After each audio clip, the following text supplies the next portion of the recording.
Unknown number. Sorry, but it's not going to be that easy. From NS. From NS.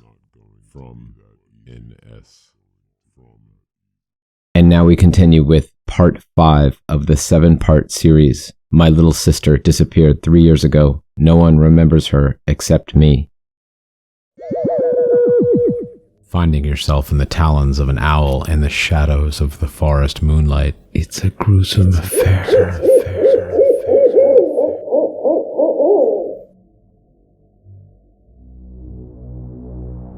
My teeth gritted in pure anger as I read Spark's message over and over again. This fucking bastard. I immediately started messaging the unknown number back. What the fuck are you playing at? What the hell do you want with me and my family? Give me back my fucking sister before I kill you. Noah could guess what I was so angry about. Let me guess. It was from fucking Nick. I started to look around quickly, looking for anything out of the ordinary. Any sign that Nick could be around. How the hell did he know what just happened? Did he bug my house with microphones? Cameras? What was he hiding? It was evident to me now that he left my memories of Zoe behind on purpose. But why the fuck would he do that? He clearly wanted Zoe all to himself. This fucking psycho. Was this all a psychological game to him? Did he want to sit back and laugh as he watched me go insane as everyone turned against me? I don't have time to be worrying about all this bullshit. I have to look for as much evidence as I possibly can get so that I can find Zoe. But how the hell am I supposed to find any evidence of anything? My phone vibrated again. It wasn't a text message this time though. It was just a singular image attached. I immediately opened it, and my heart shattered to a million pieces as I recognized what the photo was. It was Zoe's room, except it wasn't. It had the exact same layout as Zoe's room at our house before, but it wasn't her room at all. Zoe wasn't in the picture. I scanned the picture intently, looking for anything that may be a hint to where they were. That's when I noticed the view that was outside the window. By what I could tell, it was all open field outside, almost like farmland. Since I live in a smallish city, once you get out of town, it doesn't take very long for you to find open fields with farmhouses or mansions. My immediate guess was that it was one of those properties, but I had to find out which one it was. Another vibration. How do you like it? Your parents delivered her things here themselves. From NS. I was so angry at this point that an inexplicable calm came over me.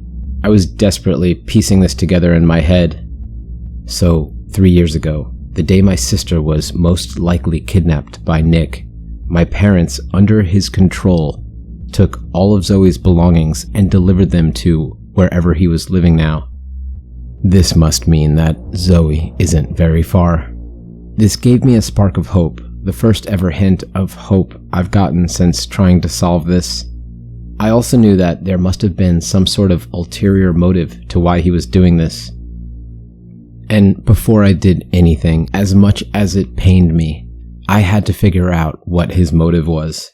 I needed to understand what was going on in that batshit crazy mind of his. If he wanted to play mind games, I knew damn well I had to play along with him if I wanted to win this twisted game. I also knew that I had to save Zoe without help from authorities. Who knows what would happen if I went for help? It was up to me and Noah alone to do this. I thought back to when I was asking that man questions. The hospital. Nick worked there before. Come on, Noah, we're going to the hospital right now. Noah and I arrived at the hospital. I dug in my bag and I picked up the photo of Nick that I took. I had to ask around to see if anyone could remember him. He had to have left someone with their memories, and they were most likely here, or there was still a possibility I can bring someone's memories of him back with this photo. I started to ask the nurses and doctors around if they recognized Nick whatsoever. I lost hope after a while of asking around. None of the nurses or doctors around here had any memory of him, and the picture, just like with my parents, didn't work with bringing the memories back if they actually did know him before. "Fuck, this isn't looking good," Noah said to me. I agreed, but I came up with another idea. "Wait, what if we go to the mental ward? He must have done some work with patients there too. He might haven't thought to erase people's memories from the mental ward." It was an odd idea, but Noah shrugged. "What do we have to lose from it?" We made our way to the mental ward. I knew we wouldn't have a lot of time before one of the nurses noticed what we were doing in here. I doubt they would approve of two random teenagers asking their patients about a random guy in a photo. "Noah, I doubt we'll have a lot of time. Let's try to get this done quick." He nodded and we entered the mental ward. I immediately started asking around, trying to be as discreet as possible. If a nurse walked by, Noah and I would try to pretend to know the patient so they just think of us as people visiting their friends or family. It didn't take me very long to become discouraged again, as none of the patients recognized him either. But I knew I'd have to find someone who'd been here for quite a while, or at least made occasional visits to the hospital over these past few years. Just as I suspected, the nurses were onto us and kicked us out of the mental ward. Shit.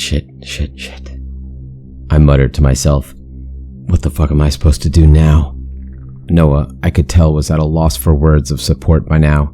He was just as stumped as I was, but I all of a sudden heard the mental ward doors slowly open behind us.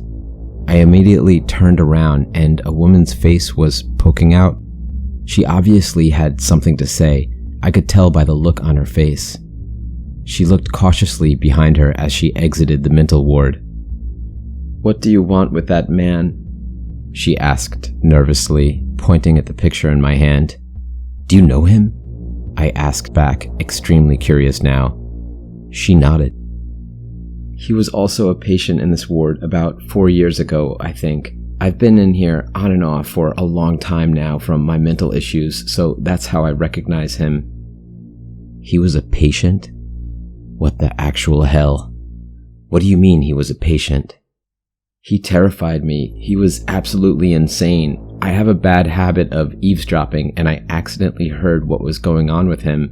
I heard the nurses talking about how he had extreme emotional trauma from his young daughter being killed. I don't know how the daughter was killed though, but it drove him mad. That was it. That's the fucking motive for why he kidnapped Zoe. I almost vomited at the thought that Zoe was being treated as a replacement daughter for this fucking ex-CIA psychopath. However, the woman continued with her story. "That wasn't it though. What scared me most is that I heard him rambling sometimes about when he got out of this hellhole, he was going to move out east, to the countryside to live with his daughter again, even though she's dead." Noah and I immediately exchanged knowing glances. We both knew what that meant. "Thank you so much, ma'am," I said quickly to her. As Noah and I left the hospital, I felt a twisted smile form across my face. "You aren't the only one who can play mind games, Nick."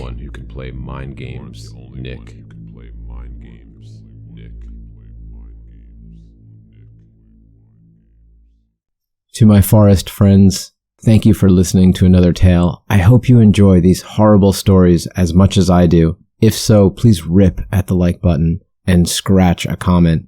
And be sure to subscribe so we can visit here on the Smoking Owl Tales channel next time. And catch you on another night very soon.